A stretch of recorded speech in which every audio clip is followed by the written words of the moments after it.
University को कह रहे कि हम भारत के रहने वाले नहीं है, हमारा मूल विदेशी है, ये यहीं के लोग हैं सारे। अगर ये मजबूत हो गए तो कभी भी हमें यहाँ से हटा सकते हैं, क्योंकि हमने अंग्रेजों को यही कह करके हटाया है कि अंग्रेज विदेशी है, इसलिए विदेशी अंग्रेजों वापस जाओ। तो जब तक ये लोग कमजोर रहेंगे, मैं नहीं कह रहा हूँ, खुद पंडित जवाहरलाल नेहरू ने अपनी किताब में लिख रखा है, वहां से पढ़ करके मैं बोल रहा हूँ, बाबा साहब ने भी सारा पूरा धजिया उखेड़ी है इनकी। इसके अलावा एक किताब लिखी महापंडित राहुल साकरतेन, ब्राह्मण, बहुत बड़ा विद्वान था, उसने लिखी ओल्गा टू गंगा। ओल्गा नदी रूस में, गंगा नदी भारत में। उस किताब में पूरा वृत्तांत है, पूरे डायलॉग है, उसके अंदर प्रमाण दिए गए, लिखा गया। उसमें क्या लिखा कि किस तरह से आर्य ओल्गा नदी के तट से चलकर गंगा नदी के तट तक कैसे कैसे पहुंचे, उसमें लिखा हुआ है। ऋग्वेद के अंदर, ऋग्वेद भारत की सबसे प्राचीन किताब है, जिसे ब्राह्मणों के बाप ब्रह्मा ने लिखा है। उस किताब के अंदर लिखा हुआ है, हमारे बड़ों का नाम लिखा है राक्षस, असुर, दानव, दैत्य, देशु, बंदर, गधा, कौवा, और ब्राह्मणों ने अपना नाम लिखा उसमें देवता, हंस। ठीक है ना, अपने ये इतिहास नाम बदल के इतिहास लिख रखा है। कभी आप किसी मुकालते में पढ़ लो ऋग्वेद, उससे प्राचीन किताब नहीं है भारत में, सबसे प्राचीन किताब ऋग्वेद है भारत की। उसके बाद फिर 3 वेद लिखे गए, उसके बाद उपनिषद लिखे गए, उसके बाद रामायण और महाभारत आई, उसके बाद भागवत गीता आई, और भागवत गीता के आने के बाद ही हमें भारत में चमार बनाया गया। उससे पहले केवल 4 वर्ण थे, ब्राह्मण, क्षत्रिय, वैश्य और शूद्र, 4 वर्ण थे, जाति बाद में बनी। इसलिए सम्मानित भाइयों, युद्ध में तो हम जीत गए, युद्ध में तो हम लोग जीत गए, लेकिन वो जो आर्य थे उनके 3 नेता थे। एक का नाम था ब्रह्मा, दूसरा विष्णु और तीसरा महेश। उन्होंने मीटिंग की और मीटिंग करके उन्होंने कहा कि युद्ध लड़कर हम इनके साथ कभी नहीं जीत सकते, इनके साथ मिल करके छल कपट करेंगे, तभी जाकर के हम इस देश पर कब्जा कर सकते हैं। उनके खुद के देश में अकाल पड़ गया था। अकाल किसको कहते हैं? अगर आज बारिश शुरू हो जाए और 3 महीने तक बारिश पड़ती रहे शुक्र ताल के आसपास, तो यही अकाल है, खाने पीने की चीजें खत्म।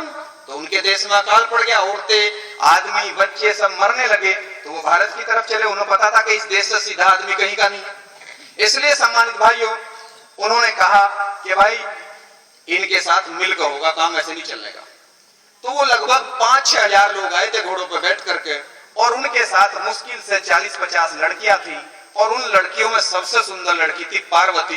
तो ब्रह्मा ने उसको कहा कि पार्वती तुम बात सुनो, अगर तुमने हमारा ये काम कर दिया तो हम तुम्हें भारत में देवी बना करके, जब तक इस देश पर हमारा कब्जा रहेगा, तुम्हारी पूजा होगी, और मैं तुम्हारे साथ 8 लड़कियां और लगा रहा हूं, तुम 9 लड़कियां मिल करके, ये इनका लीडर है शंकर, अगर तुमने इसको अपने जाल में फंसा दिया तो हम भारत पर कब्जा करेंगे। इन 9 लड़कियों को ट्रेनिंग दी गई, इन 9 लड़कियों को ट्रेनिंग दी गई, और ट्रेनिंग देने के बाद ब्रह्मा विष्णु महेश हमारे नेता शंकर के पास लेकर आए, और जमीन पर लेट करके रोने लगे कि हमारे देश में अकाल पड़ गया, और हमें कुछ दिन के लिए अपने देश में शरण दे दो, और जब मौसम सही होगा तो हम वापस चले जाएंगे, और उसके बदले में हमारी ये 9 लड़की आपकी सेवा में रहेगी। जो हमारा शंकर था, जो हमारा शंकर एक पद था, जैसा आज कौन है? आज मोदी है प्रधानमंत्री, कल कौन थे? मनमोहन सिंह, उससे पहले नरसिम्हा राव, यानी ये एक पद है ना प्रधानमंत्री।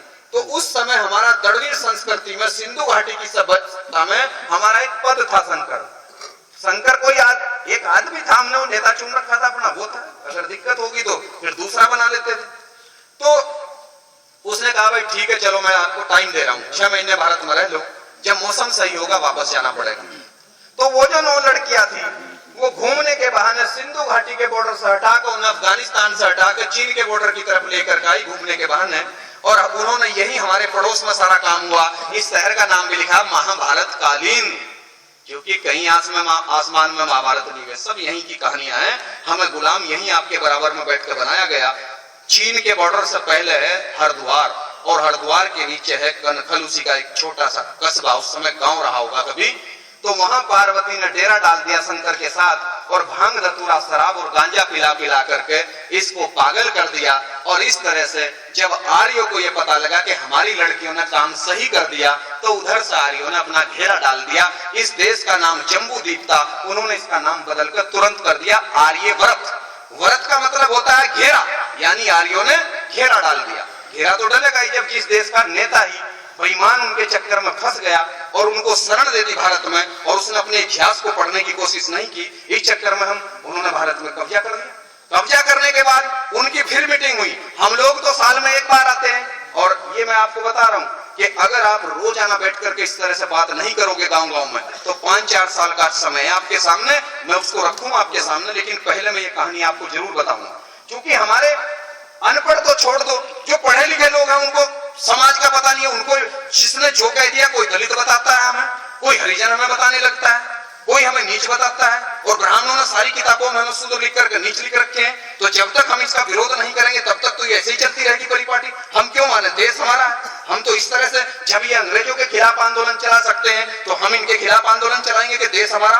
पूरी दुनिया का ये कानून बना हुआ है, हमने पढ़ा है, यूएनओ का कानून है, संयुक्त राष्ट्र संघ का कानून है कि कोई भी विदेशी किसी देश में केवल रह सकता है, नौकरी कर सकता है, कारोबार कर सकता है, लेकिन हुकूमत नहीं कर सकता। और ब्राह्मण भारत के अंदर हुकूमत भी कर रहा है, और धर्म का सारा काम भी उसने, सारी ठेकेदारी उसने ले रखी है, सारा कारोबार उसके पास है। जब कानून ये बना हुआ कि वो राज नहीं कर सकते, तो फिर इस देश पर राज कैसे चल रहा उनका? वो हमारी बेवकूफत और हमारी मूर्खता में चल रहा है कि जितने महापुरुषों ने आंदोलन चलाया, हम अपने आजादी के आंदोलन को छोड़ करके भक्ति के आंदोलन में शामिल हो जाते हैं, और इस तरह से वो भक्ति के चक्कर में हमारा सत्यानाश कर देते हैं। क्योंकि भक्ति का मतलब, भगत का मतलब हिंदी में होता है दास, और उर्दू में भगत का मतलब है गुलाम। और हमारी लड़ाई है मुक्ति यानी आजादी की लड़ाई। ये जो भक्त शब्द है और भक्ति है, ये तो ब्राह्मणों का शब्द है। अगर गुरु रविदास जी की जिस किताब में ब्राह्मणों की मिलावट ना हो, एक भी किताब आप मुझे ऐसी दिखा दे जिसका कोई राइटर ब्राह्मण ना हो, तो मैं आपका गुलाम बनने को तैयार हूं। क्योंकि मेरे भाइयों, उनका आंदोलन मुक्ति का आंदोलन था, आजादी का आंदोलन था। ज्योतिबा फूले का आजादी का आंदोलन था। ज्योतिबा फूले सैनिक थे बिरादरी संभाली, उनके आंदोलन को काउंटर करने के लिए उन्होंने आंदोलन चलाया, मुक्ति का आंदोलन, सत्यशोधक समाज बना करके। तो एक ब्राह्मण था, उसका नाम था दयानंद सरस्वती, वो टंकारा का महाराष्ट्र का ब्राह्मण था। उसने तुरंत 50 ब्राह्मणों की बैठक बुलाई। उसने कहा अगर ये सैनिक का लड़का पूरे देश में ऐसे समझा देगा तो हम तो 3% है, ये ज्यादा लोग इकट्ठे हो जाएंगे, एक तरफ सारे लोग इसके साथ चले जाएंगे। उन्होंने कहा तुरंत आर्य समाज बनाओ। उन्होंने आर्य समाज बनाया और ब्रह्म समाज बनाया, और भारत में आंदोलन शुरू कर दिया। हमारे लोगों ने ज्योतिबा फूले का जो सही आंदोलन था, हम आजाद दिलाने वाला, उसे छोड़कर आर्य समाज के आंदोलन में शामिल हो गए। हमारा आंदोलन काउंटर हो गया।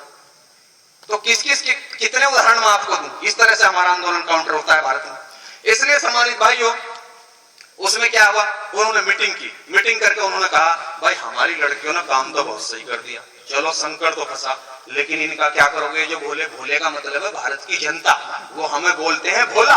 वो हमें भोला इसलिए बोलते हैं कि हम इतने भोले हैं कि 5000 साल से हमारा सत्यानाश कौन कर रहा, हमें आज तक यही पता नहीं कि हमारा सत्यानाश कौन कर रहा। हम भगवान को कह रहे हैं कि मेरी तो किस्मत बहुत गलत लिखी थी। अरे कोई भगवान हमारी किस्मत खराब नहीं कर रहा, हमारी किस्मत तो इन्होंने खराब कर रखी है, समझ गए? इसलिए वो हमें भोला बोल रहे, वो तो सही बोल रहे हैं। एक बार हम एक मंदिर में गए तो हमने कहा भाई, अब हम जानते थे इसको, मगर पंडित जी ये बताओ, ये जो शंकर भगवान की मूर्ति है, इसके माथे में भी एक आंख है, ये क्या है? कहने लगे बच्चा इसे मत पूछो। आज क्यों नहीं बताओ मगर इसके बारे में? कहने लगे अगर भोले ने आंख खोल ली तो धरती पर परले आ जाएगी। परले, अगर इसकी संधि विच्छेद करो इस शब्द की, तो पर का मतलब होता है पराई, और लय का मतलब होता है व्यवस्था। यानी अब उनकी व्यवस्था इस देश में, तो ये व्यवस्था पराई हो जाएगी। और अगर भोले ने आंख खोल ली तो व्यवस्था तख्ता पलट हो जाएगा, परले आ जाएगी। तो इसका मतलब क्या है? भोले कौन है? हम। और यहाँ क्या होता है? दिमाग, बुद्धि। तो उनको ये डर है कि जिस दिन इन भोलों की बुद्धि खुलगी कि हमने इनका सत्यानाश कर रखा, तो ये भारत में आंदोलन खड़ा करके हमें भगा सकते हैं। इसलिए उनके संकेत हैं, उनके संकेत हैं। जितने देवी देवता और जितने उनके सारे देवता हैं, किसी के गले में सांप भी है शंकर के अलावा, शंकर के गले में सांप है, ताकि ब्राह्मण का बच्चा भी पहचान ले, अच्छा सांप। सांप क्या? नाग। उसके गले में क्यों डाल रखा? क्योंकि हम सब लोग नागवंश के हैं, ताकि अगर कोई ब्राह्मण का लड़का या लड़की आए तो वो तुरंत उन्हें देखकर पहचान लगा, क्योंकि उन्हें अपने वंश का पता है। गधे तो हमें पता नहीं है। उनके तो 7 साल के बच्चे को भी पता है कि वो किस नस्ल के लोग हैं।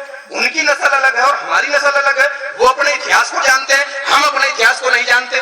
वो तो उसका सांप देखते ही पहचान लेते हैं, अच्छा ये आदमी हमारा नहीं है, क्योंकि वो हमारा आदमी है, क्योंकि नागवंश के लोग लोग हमें, तो उन्होंने बता रखा है नागवंश का आदमी। साथ इसने हमारा दिया था और ये आदमी हमारा नहीं है, क्योंकि वो जिसका इस्तेमाल करते हैं बाद में 4 लात उसको जरूर मारते हैं, उसे गद्दार भी वो ठहराते हैं बाद में।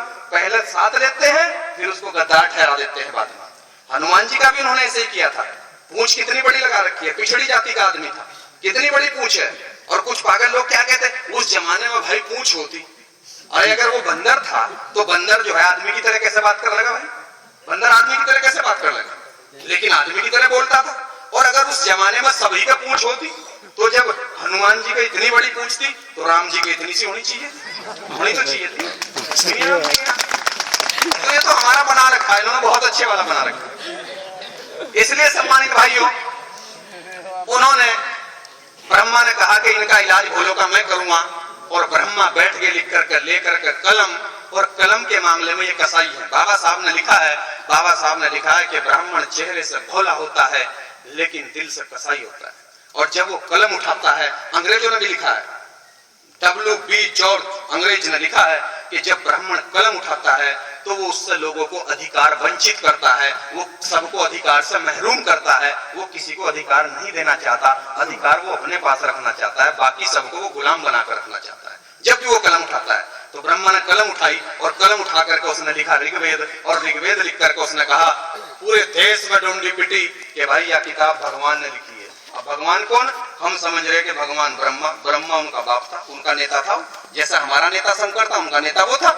कि भाई उसने, भगवान ने किताब लिख दी, और इस किताब में जो लिख दिया वो सबको मानना पड़ेगा। अब उस किताब में उन्होंने क्या लिखा? उसमें उन्होंने लिखा पहले नंबर पर ब्राह्मण होगा और इसका काम पढ़ना और पढ़ाना होगा, दूसरे नंबर पर क्षत्रिय होगा, इसका काम हथियार रखना होगा और देश पर राज करना होगा, तीसरे नंबर पर वैश्य होगा, भारत की सारी जमीनें इसकी होंगी, जमीनें हमारी थी, जमीनें सारी बनियों को दे दी। अगर इस देश में अंग्रेज ना आते, मुगल ना आते और बाबा साहब संविधान न लिखते, तो चाहे जाट हो या गुजर हो या कोई हो, 1 इंच जमीन किसी के पास नहीं थी। सारी जमीनें ऋग्वेद लिख करके बनियों को दे दी गई थी। गांव के गांव, अब से 300 साल पहले गांव के गांव बनियों के होते थे। और जो पुराना आदमी यहाँ बैठा होगा, जिनको थोड़ी सी भी समझदारी होगी, उनको पता होगा कि ये तो आजादी से पहले तक सारा का सारा जमीनें तो बनियों के हाथ में थी, जबकि जमीनें हमारी थी सारी। इसलिए सम्मानित भाइयों, उन्होंने तीनों ने काम ले लिया। एक ने पढ़ने लिखने का काम ले लिया, एक ने राज करना ले लिया, और एक ने सारा कारोबार ले लिया। और जो हम इस देश के असली मालिक थे, जिन्हें वो भोला कहते हैं,